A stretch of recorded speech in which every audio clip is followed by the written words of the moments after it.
I expect Oregon to win at least 10 games in 2024. But what would it look like if they won fewer than that? Here we go.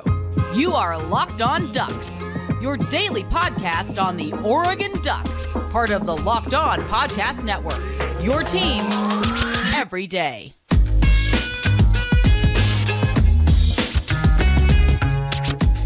Yes, it is that time once again for Locked On Ducks. I'm your host, Spencer McLaughlin. Thank you so much for making this your first listen or your first view of the day. Part of the Locked On Podcast Network, your team every day, and your number one source to stay up to date with the Ducks. And as Michael Scott aptly said in The Office, a show I'm not a huge fan of necessarily, it's Brittany. And I'm back. Great to have you in. This is part of the Locked On Podcast Network, your team every day. Today's episode is brought to you by FanDuel. Go to FanDuel.com/locked on to make every moment more. New customers join today and you get 150 in bonus bets if your first bet of $5 or more wins when you visit FanDuel.com/locked on. So, football, how Oregon gets over the hump, and then some updates for men's basketball and baseball as well. I'd be remiss if I did not begin today's show on a somber note, though. I'd like to extend my condolences to the friends and family of Terry Johns, who passed away. Some of you may know who he was. Others perhaps not, but he was a longtime Oregon broadcaster, specifically for women's basketball. And, he was the radio voice for the entire time that I followed Oregon women's basketball. Terry Johns was the radio voice, and he had to step away because of some health concerns this year and unfortunately passed away.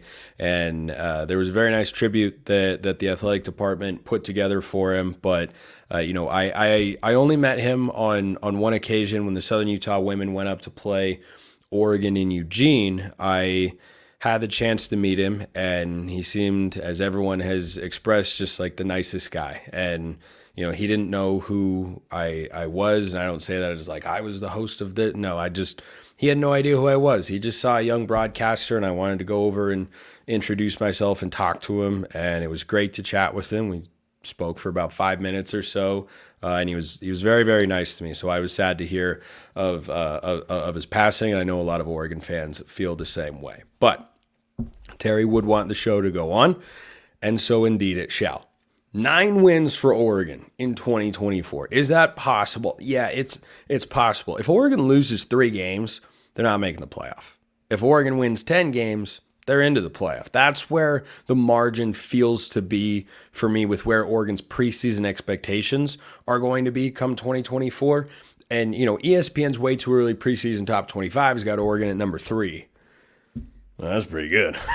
That's pretty good. Now, that doesn't mean that's where the AP poll and College Football Playoff Committee will think of Oregon before the season kicks off. But that's about where they should be. I mean, when you have a 12-win campaign, you bring back a number of key returners on both sides of the ball, like Jeff Bossa, Tez Johnson, amidst others, linebacker and wide receiver, respectively. You bring in a highly rated transfer portal class, a highly rated recruiting class, a quarterback in Dylan Gabriel who's proven.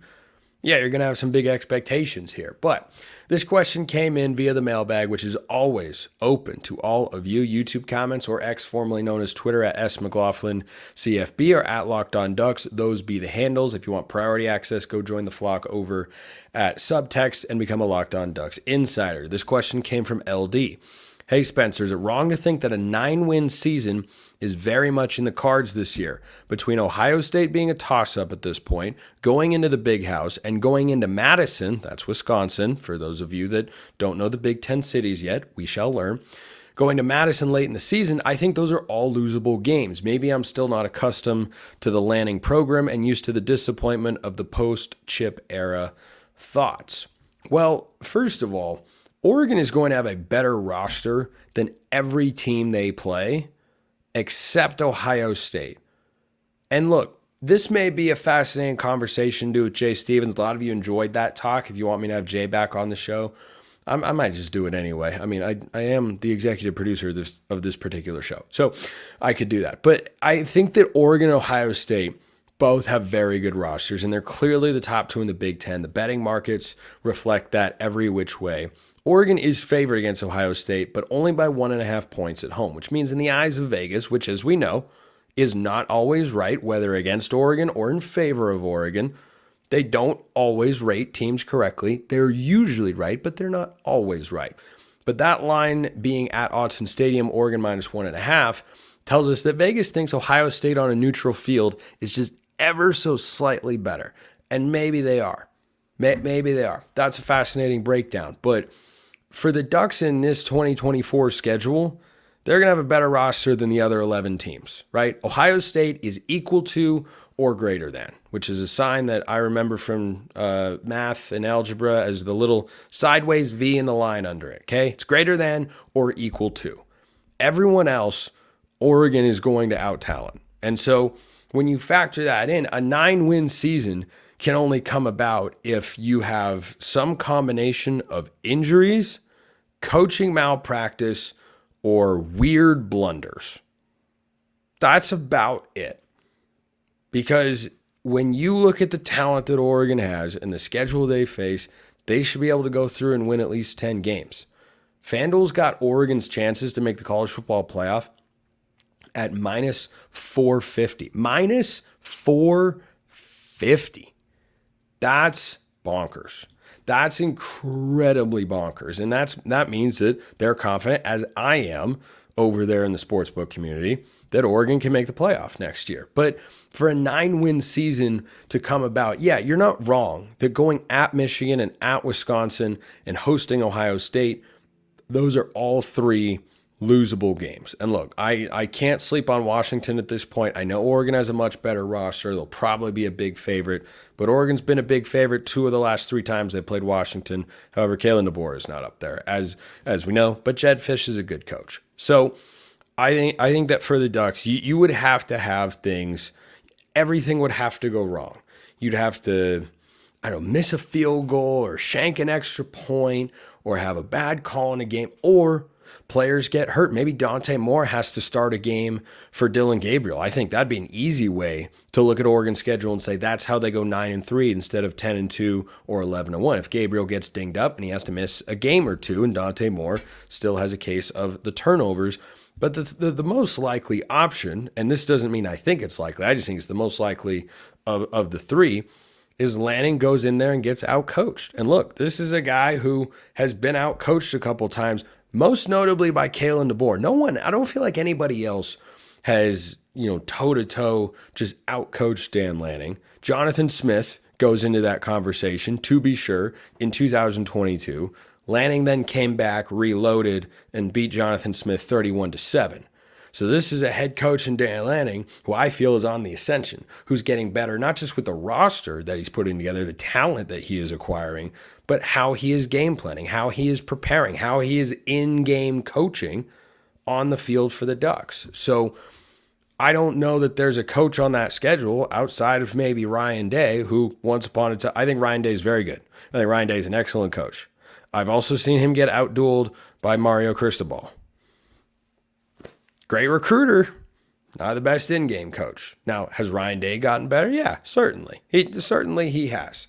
But to think that, Day strikes the fear of God into me the way that Kalen DeBoer does, just from a head coach and scheme standpoint, he does not.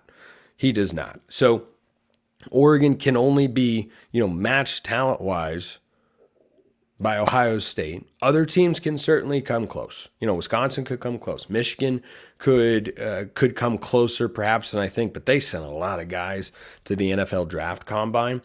But I think those are the only ways that 9 wins would be in the cards. Injuries, a fluky play here or there, or just coaching malpractice, just, bad game plan, bad execution, a bad decision, something here or there. I understand your hesitation. I really, really do. And we definitely should talk more about that. We should definitely talk about eBay too, because passion, drive, and patience, what brings home the winning trophy, is also what keeps your ride or die alive. eBay Motors has everything you need to maintain your vehicle and level it up to peak performance. From superchargers, roof racks, exhaust kits, LED headlights, and more, whether you're into speed, power, or style, eBay Motors has got you covered. With over 122 million parts for your number one ride or die, you'll always find exactly what you're looking for. And with eBay Guaranteed Fit, your part is guaranteed to fit your ride every time or your money back. Because with eBay Motors, you're burning rubber, not cash with all the parts you need at the prices you want. It's easy to turn your car into the MVP and bring home that win. Keep your ride or die alive at ebaymotors.com. eBay guaranteed fit, only available to U.S. customers. Eligible items only. Exclusions apply.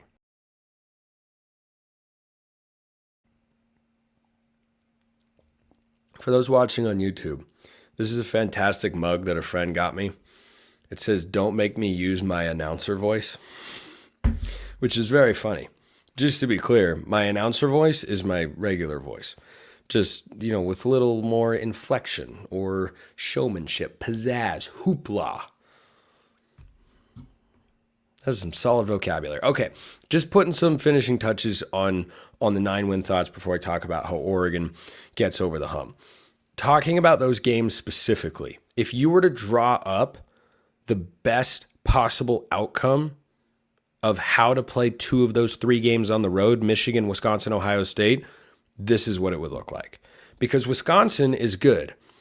We've seen Wisconsin before. Not this Wisconsin team, not this Wisconsin staff. I think Wisconsin is good. They added Tyler Van Dyke, who's a quarterback at Miami. He's a decently talented guy. That's a Wisconsin team that made a bowl game last year. Also lost to a 5-7 Washington State team who Oregon handled at home. Now, going to Madison, difficult. Very, very difficult. Oregon has not done that before. Shout is, of course, one of the great traditions in all of college football. So, too, is jump around in Madison, Wisconsin. I always think Wisconsin, and when fans got back into the stands after COVID, the first moment where we were all kind of transported back into an era of normalcy with our lives was when Fox didn't go to commercial break. And shout out to the director that made this decision. He had everyone film, and they just brought you in for jump around because they'd waited so long. They hadn't done it since 2019 because they weren't allowed in 2020, and it was awesome. So that's what I think of when I think Wisconsin. But I think of that because it's a difficult place to play. They get great support. It's usually a good team. And depending on when you play them, Oregon plays them rather late in the season. It's going to be a real Big Ten game. That's going to feel like a true Big Ten battle for the Ducks to go to Madison, Wisconsin in November. Between that and the Big House, though, Oregon, again, is going to have a better roster than both of those teams. I fully expect them to win at least one of those games. And then when you factor in Ohio State being at home, I expect them to win at least 2 out of 3. I struggle seeing them going 0 for 3. Not that each of those games individually isn't one you look at on the schedule and say, okay, this is going to have my attention. This is going to worry me. This is a losable game. Oregon had several of those this season, right? If you looked at Oregon's 2023 schedule going into it, you would have said, okay, losable football games. I see at Utah, that was a losable football game. I see at Texas Tech, that was clearly a losable football game. Oregon was very, very close to losing that particular football game. Oregon State at home, of course, at Washington, right? Those would have been maybe USC, right? At the outset of the season, you would have said USC. So that's 5 games you would have looked at from last year's schedule and said, I could see Oregon losing that game. And in those contests, they went 4-1 because Lanning is a very good coach. And he this is a guy who's outdueled Kyle Whittingham 2 years in a row. Won't get the chance anymore because rest in peace, Pac-12. But I think that when you look at Lanning's track record in those sorts of matchups, whether you're talking college game day with UCLA in 2022, or, yeah, sure, the Washington games didn't go their way, but Oregon State this past season, Utah 2 years in a row, I just cannot see Lanning going 0-3 in those games. And then Lanning so far has not lost a game to an unranked opponent. And I don't expect that to change going into the Big Ten. Now, Wisconsin would maybe be the most likely one if they're unranked at that time. But Michigan's going to be ranked. Ohio State will be ranked. Yeah, you could lose either of those games. You don't show up and play well enough. But I think that for Oregon, I expect them to win at least 10 games. And if they don't, it'd be a massive disappointment. Let me know your thoughts, though. Drop them in the YouTube comments or hit me up on X, formerly known as Twitter. Back into the mailbag here. This one came from the subtext community.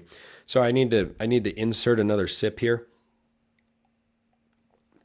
I was at Disney World, and yelling on roller coasters is fun. Hey, Spencer, I hope you're having a relaxing vacation. Relaxing is not the word I would use to describe a Disney vacation when I am experiencing it, because we're going hard to the max. Was it fun? Was it a whale of a time? You bet your bottom it was. We're all hearing about how talented our roster is, how good our coaches are, how our schedule is favorable, etc. That's funny. I just happen to have touched on all of those points on this particular show.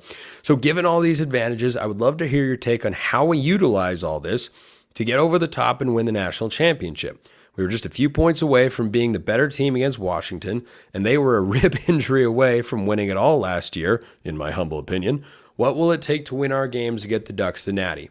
I think Washington was more than a rib injury away. Penix was definitely off, but he was off because their offensive line just had a bad day, which is kind of a perfect transition to what I'm going to say about Oregon here, because sometimes with sports, especially football, where you've got one game, March Madness is like this as well.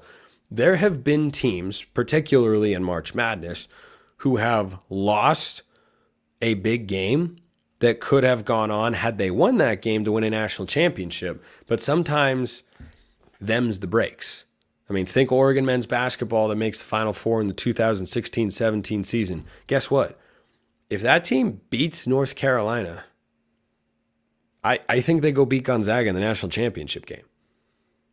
They could have done that. They didn't, though. Do you look at them and say, no, it wasn't a national championship caliber team because they didn't win it? No, they just didn't have their best day that particular day. Do you look at Washington's offensive line in last year and say, oh, they weren't actually any good? No, they just didn't have their best day against Michigan, who was also a plus unit, a very good unit. So when you look at Oregon and the reasons that they have come up short in the past, I think that with the way they have recruited over the last several years, they've done most of what they can to try and rectify those things. So 2010, when Oregon plays Auburn in the national championship game, why did Oregon lose? Couldn't block Nick Fairley.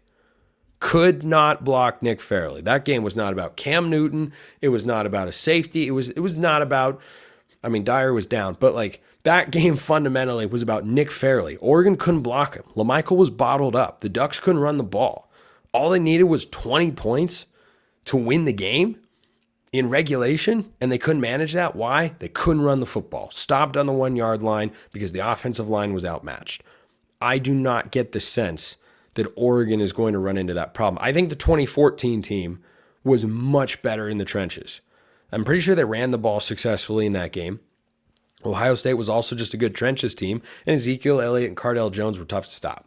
Sometimes you're going to run into guys that have a really, really good day like that. So for Oregon to get over the hump, playing in the Big Ten this season, they don't have to change anything, stylistically going into the conference. But to get over the hump and win the national championship, it really just comes down to execution. Heck, I was talking basketball first. I could have gone to last year's football team. That team could have won a national championship. They were good enough to do it. They just weren't able to get by Washington. They just couldn't execute the way they needed to. Do you look at that first game against Washington last year and say, oh, Oregon wasn't good enough to win. Washington was so much better. No, they just executed better. Camden Lewis missed a field goal. Oregon didn't get the ball into the goal line or kick a field goal here and there. Lots of little stuff. And so the margins can be so unbelievably thin. It's why I love this sport to the ends of the earth, because it is as hard to win a national championship in football and college basketball as any other sport. In pro sports, you get chances, right? If you have a 1-8 matchup in the Western Conference, guess what? You can lose a game or two or three to that 8 seed and still go on to win the national, or still go on to win the NBA Finals. You can't do that in these sports, and that's what I think makes them really, really great. So for Oregon, it's going to come down to execution. Part of that is coaching.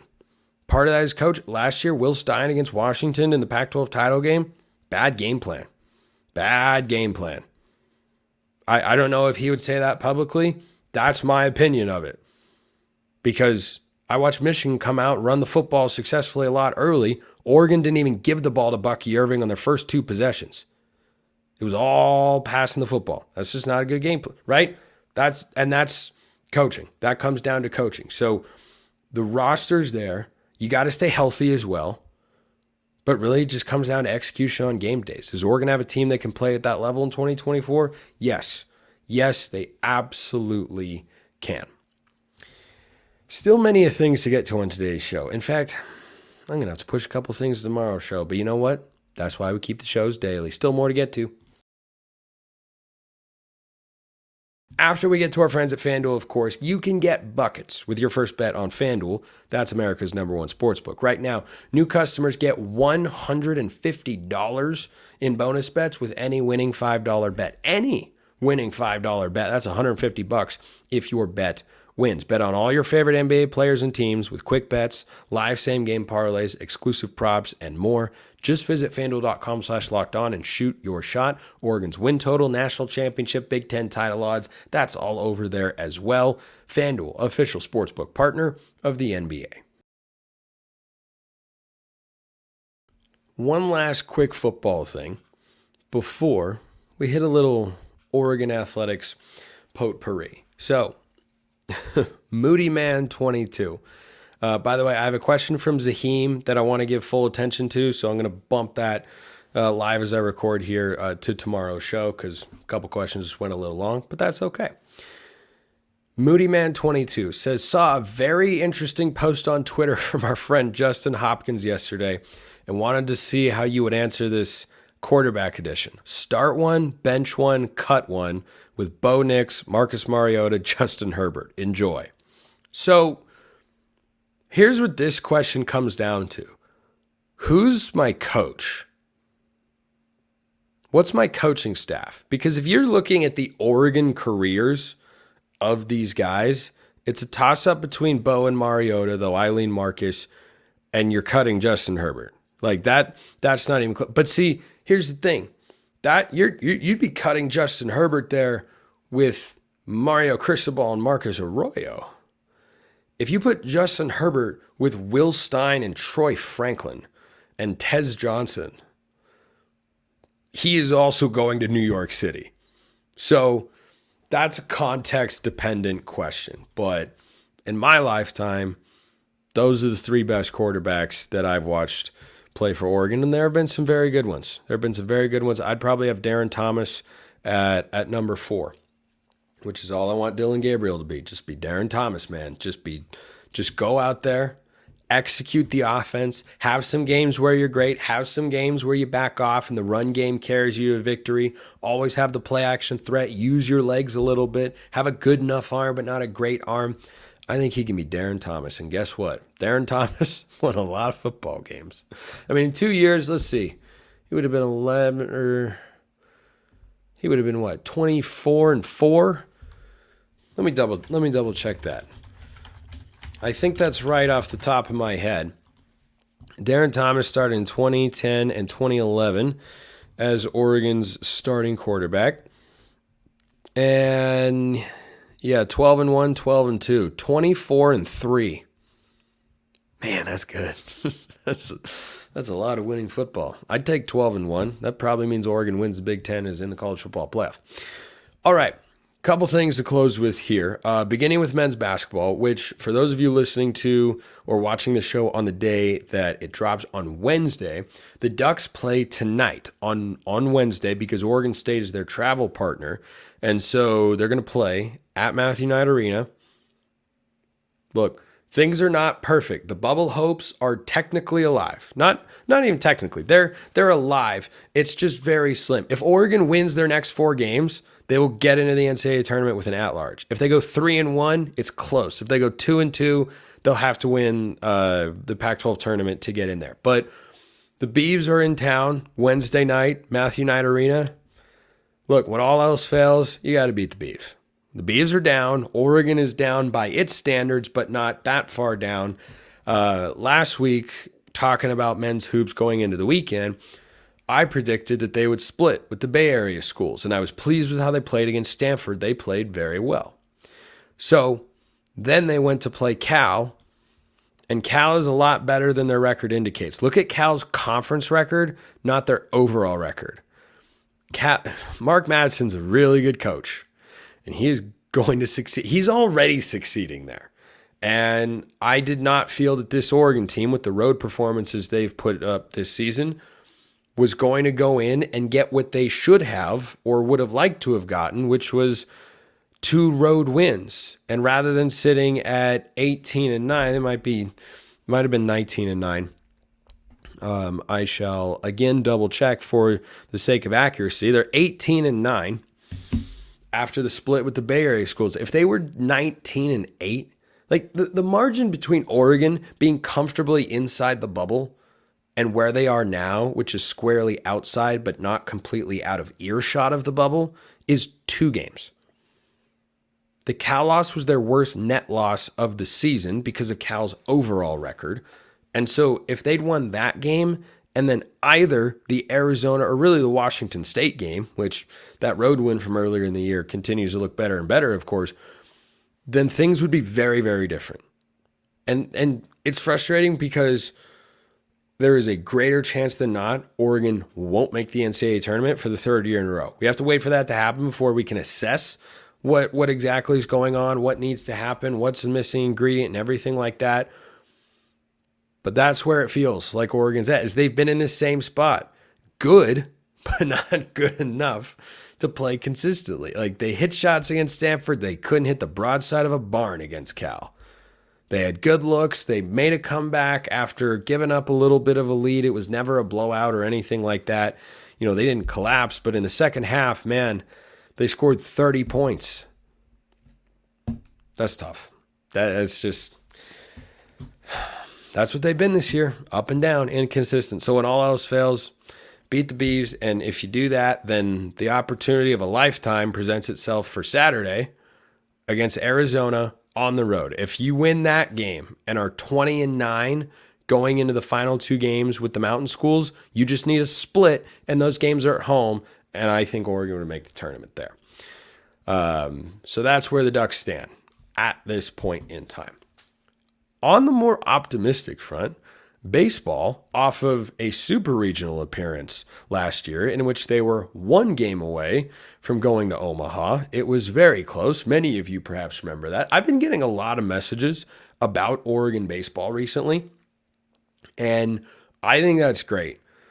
If you want more baseball coverage, content, updates, you want to ask questions, whatnot, by all means, fire away. I keep those who are subscribed over at Subtext updated on every game and some scores and standouts and everything like that, which I'm about to get to here on the show. But if you're into more baseball coverage, I keep up with the games as best I can, because I think that's kind of my job here at Locked On Ducks, is to at least be informed for those who do want it. So never be afraid to ask me a baseball question or anything like that. I love baseball. I'm a Mariners fan. But guess what? I'm also an Oregon fan, and last year was electric. And I would love to see that again. And Mark Wasikowski's a very good coach. So Oregon swept Lafayette over the weekend in a 4-game series. Only 1 game was really close. The other ones, Oregon just hit the crap out of the ball. And they had some really, really good pitching as well. And when I look at, this Oregon team, it's very different than last year.